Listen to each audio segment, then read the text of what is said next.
Hi there, I'm Beth and this is Jared. Welcome to our channel, Staying Young. And in this video, we're going to be reacting to and giving our comments on another 5G commercial. This time, we're going to be hearing from Neville in this commercial, and he's a character that we've seen before on these 5G commercials that we've talked about on this channel. Neville Ray here. The first time I saw this commercial, I just started thinking, how stupid do they think that we are?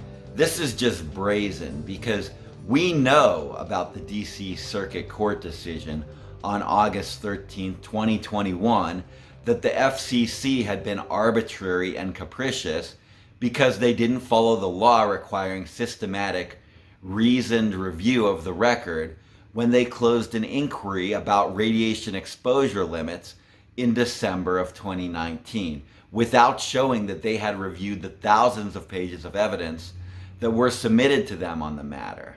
Now, remember December 2019? That's when this happened in T-Mobile's secret lab. Are you ready, Neville?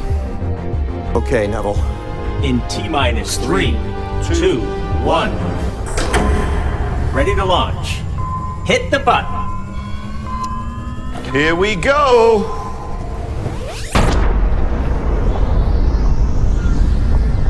It's working! It's working!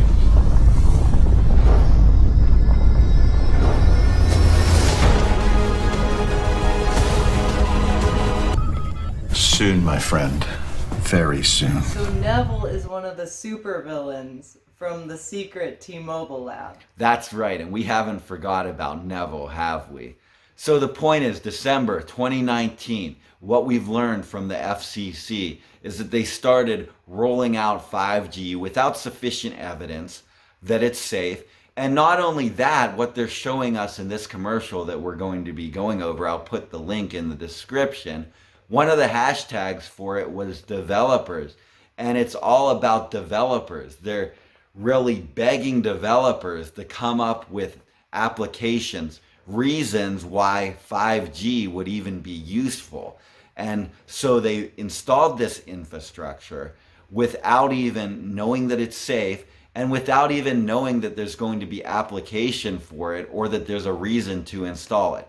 And so as we go through this commercial, we're going to be going over the evidence that this is right in front of our face. They're showing us that they did not have reason to suspect that 5G would be useful. But listen, let's be real. 5G hype has been out of control. And there are a lot of people wondering where the breakthrough 5G innovations are. The truth is, 5G developer innovation has been underwhelming so far. It's no surprise 5G developer innovation hasn't flourished. So 5G innovation is underwhelming so far, and it hasn't flourished. And there's a lot of people wondering where these breakthrough innovations are, and that's even at this point. So imagine in December 2019 whether they had any idea whether there was even a practical application for 5G and one that would justify not just installing it in select locations, but installing it everywhere. Data usage is off the charts for people on Magenta Max, our smartphone plan built for 5G.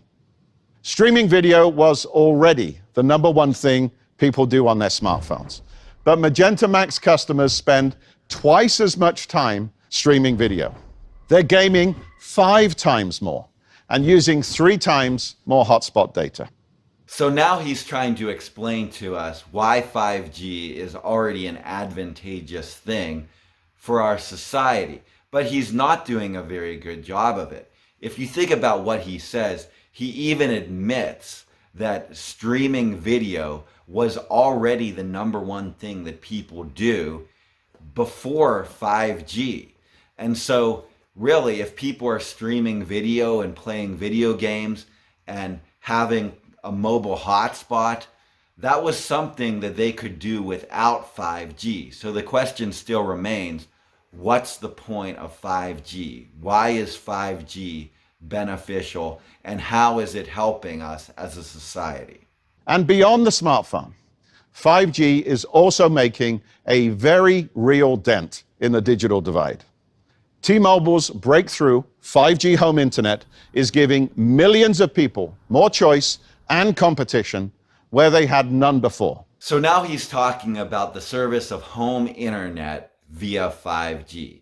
And even according to his own admission, this is nothing new. This is just an additional choice or more competition.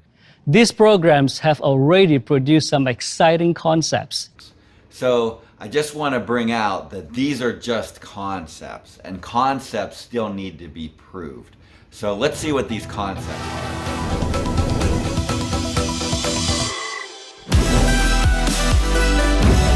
There it shows robots going, as if 5G has something to do with that.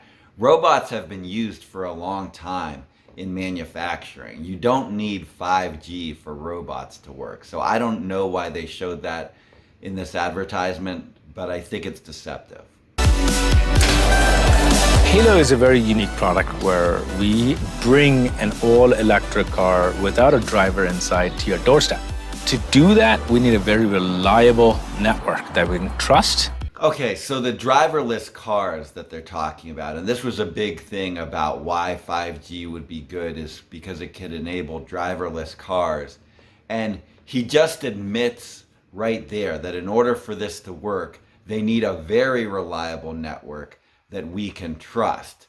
So my question is, based on what they're telling me, what happens when there's a problem with the network?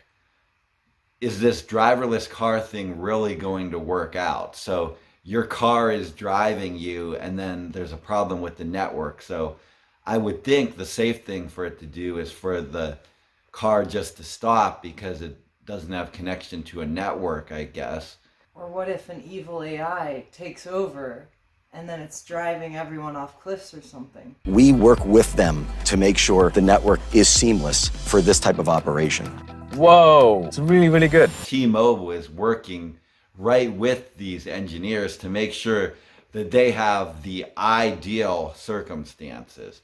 But the thing is, in real life, things aren't always ideal. This proof of concept being something that's really going to be able to go mainstream and make a difference everywhere. If they want to do this in a small area somewhere, that's one thing, like they're talking about here. But as far as this being something that makes a difference in everyone's lives, I just don't see that there's evidence that that's going to be the case. One of the things that 5G networks let us do is bring a more robust, higher fidelity type of entertainment to people than we could have done in the past. Fans can be transported and have the experience that they can't have in 2 dimensions watching a game on television. So now we're talking about Major League Baseball and how they're using 5G. From what I'm seeing of this and how I understand it, in order for this to happen, what they're doing in Major League Baseball, they have to have 5G there at their Major League Baseball field. Now, I do not think that the person at home who could be using home internet needs to have 5G in order to be experiencing this virtual reality type experience that they're showing.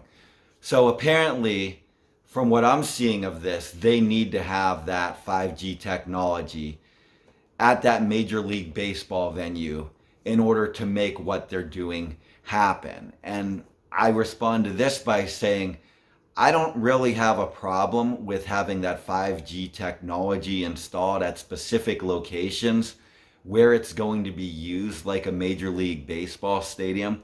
But that's a very different thing from just going and installing this infrastructure everywhere, where if you want to get away from it, how do you get away from it? How do you get away from the 5G?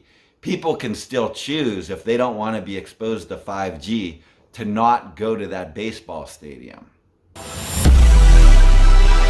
Instead of virtual reality being a part of the classroom, virtual reality becomes the classroom.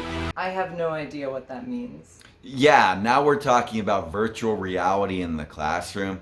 And the interesting thing about this quote is he's actually admitting or acknowledging that virtual reality was possible even before they had 5G. But he's saying now with 5G, instead of virtual reality being part of the classroom, virtual reality is now your whole classroom, whatever that means to you. If virtual reality was so great to have in the classroom, do you know of anyone who has virtual reality in their classroom right now?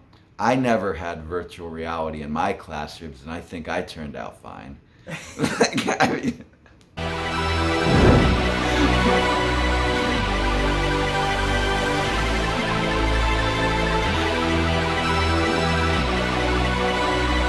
let's say, for example, you are out there in the field and you need to connect to an expert remotely. Low latency and high bandwidth is a big deal. now this is really starting to make me angry because this is what I make my living doing. Every day that I go to work, this is what I'm doing. And let me tell you that I've done this, right? What they've shown on the machine, I've done that. I've worked with someone remotely. They were watching what I was doing on Zoom, and they were able to tell me, hey, do this, which is exactly what they were showing. And I was not using 5G to do that. I was using 4G, actually, the one time I was thinking of, to do that. And if you are in a situation where you can't get good cell phone signal on your device, the best way to get around that is something that a lot of factories have done, is they've installed Wi-Fi in that factory so that you could still get signal on your device, and that works fine for doing this. I don't understand why they're saying that 5G is going to help out in this regard, because honestly, in factories, there's a lot of electrical interference, there's a lot of obstruction to your signals, and that's something that 5G really doesn't do a great job with being able to get around, because it does not penetrate well. So really saying that 5G is going to be helpful in this regard is just mind-blowing. It doesn't make any sense. And so when you actually understand what's going on, I think the more and more you realize how ridiculous this is. Unfortunately, I don't know that much about farming. So I'm suspicious about what they're saying about farming, but I really can't say for sure because I don't know that much about how farming works. But in this case, this is what I do every day. And I'm telling you that this is a bunch of propaganda and this is a bunch of lies. The Drone Racing League. Our partnership with T-Mobile is allowing us to dramatically improve the fan experience. What we're building is our first 5G racing drone. And for the first time ever, we're going to be able to stream immersive HD content to our fans in real time on America's fastest 5G network.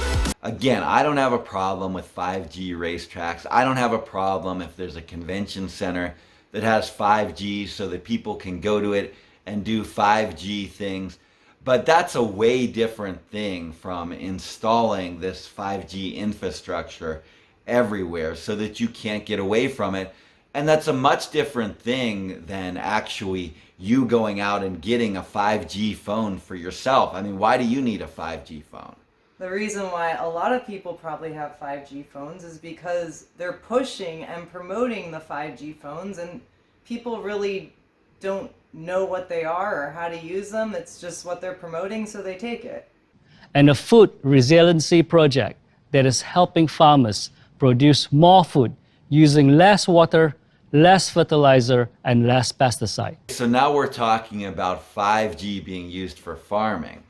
I really don't like that idea that our food is going to be exposed to 5G. And even on the emfscientist.org website, I have the quote up here. It says, "Wireless communication technologies are rapidly becoming an integral part of every economic sector, but there is a rapidly growing body of scientific evidence of harm to people, plants, animals, and microbes caused by exposure to these technologies." So there's reason to be concerned about our food being exposed to 5G. And they're saying here that now because of 5G, they can use less water, they can use less fertilizer, they can use less pesticides.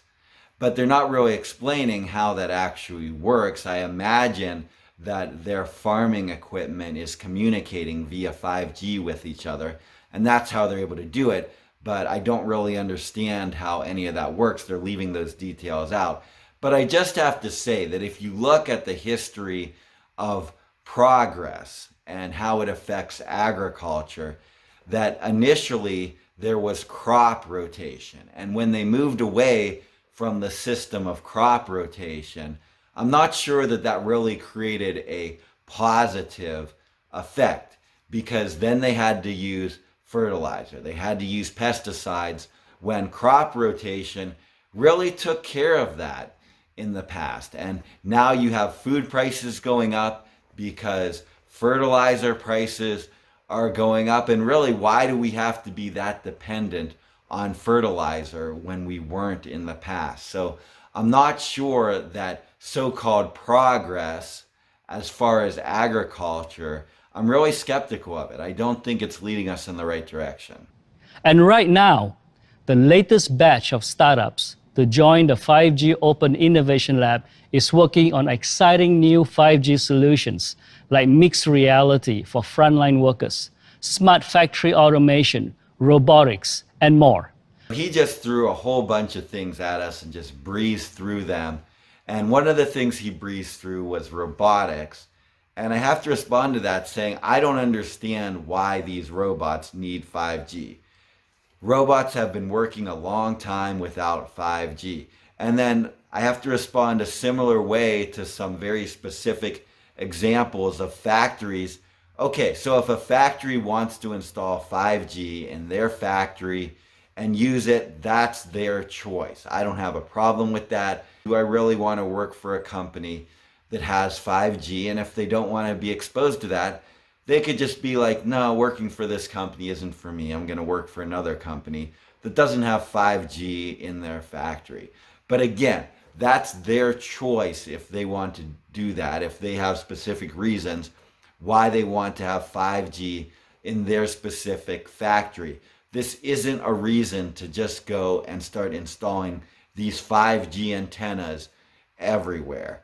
And it's the same thing with the other examples that he just breezed through. I'm actually not okay with the idea of them installing this in factories, because what's going to happen is if all the factories start installing 5G, that's going to give less options for people to go to a factory without 5G. And they're making a decision that's going to affect their employees. Yeah, and so I think what it comes down to is we all need to be aware that it's not really a good thing to just support 5G. And I think a lot of people are actually doing it in ignorance, that they don't understand, hey, this 5G isn't really all it's cracked up to be. It doesn't really have any proven concepts that are advantageous for us. And it's actually pretty dangerous. And a lot of people are just kind of going with the hype right now. And that's what we all need to stop doing. We need to stop buying phones just because the salesman's trying to push it on us, or buying things for our factories or whatever just because, oh, of the hype. They're not going to be giving you anything to protect you from constant EMF radiation, because they don't even want to acknowledge that it's harmful for us. So it's exposing us to another danger in the workplace. Right, and actually with this advertisement of, oh, we're using 5G in the factories to make it more efficient or whatever, explain to us why. Explain to us why we need 5G and why the technology that was available before wasn't sufficient. They showed a fork truck driving was what they showed. The fork truck was being operated by 5G. I think that'd be problematic. Today, we are announcing that T-Mobile is kicking off work with Deutsche Telekom and other new partners to create new augmented reality applications through Qualcomm's XR developer platform. We are focused on education, gaming, sports, and entertainment. Now we're talking about education, gaming, sports, and entertainment. And I think I get where they're going with this, where you can have these simulations by putting on virtual reality goggles or something like that, and it'll be easy to get these simulations to happen to help you learn something, or to play games, have sports or entertainment. But I think my issue with this is that there's a need for real experiences that we just can't replace with simulations. Right, and what they're showing here is a remote controlled car. Okay, all she had to do was purchase glasses and have a remote control, so she gets this whole track and remote control car. But you know what? As a collector, I mean, just if I like remote control cars, I would rather just have a real remote control car. And I can see where this is going to head. They're going to have us in this virtual world where we're going to be spending money on fake things that we don't even own, which is ridiculous. When you collect, you enjoy tangible objects that you can see without having to put on virtual reality glasses. And I guess they just want us to own nothing and be happy. Yeah, and to go with that point, think of Mario Kart. Even though Mario Kart, it's very fun to play, but still a lot of people like to go and get those actual Mario Kart remote control cars that you can actually physically pick up, set down, and they're real. And there's something about things being real that we don't want to get out of that world. Playing a real musical instrument, dancing with our real human bodies that people have been enjoying. And our real humans. Yeah. Yes, people have been enjoying pastimes like these for thousands of years. And I just think that trying to consume everybody with these simulations could be hurtful as far as getting people away from these real experiences, going out and enjoying scenery and nature and the beauty just in the real world around us. And so that's my concern about all these simulations. So you'll be working side by side with T-Mobile engineers on defining what's possible with 5G networks, from mobile, augmented, and virtual reality to 5G-powered holograms, and things we haven't even dreamed of yet. Okay, so now we have 5G-powered holograms. That is a dream come true. I've just always wanted to have this artificial wristband for me to try and fit onto my wrist. And you could just stick your hand right out there and have that right like that. What is the point of that? Are they trying to see if it fits them a certain size? Your guess is as good as mine, but it doesn't seem that cool, honestly. Like, yeah, could you eventually try on a pair of jeans and see if it fits you? I don't think so. Through 5G, I don't think so. It's very weird, and then they say things that we haven't even dreamed of yet. Well, that's a nice way of saying we have no idea what we could really do with this technology or how it can be used. An indoor drone zone for test flights, alleviating any weather restrictions and flight plan requirements. I guess it just depends who's using these drones. I'm not sure that I want drones all over the place. I mean, what's this going to do to our privacy?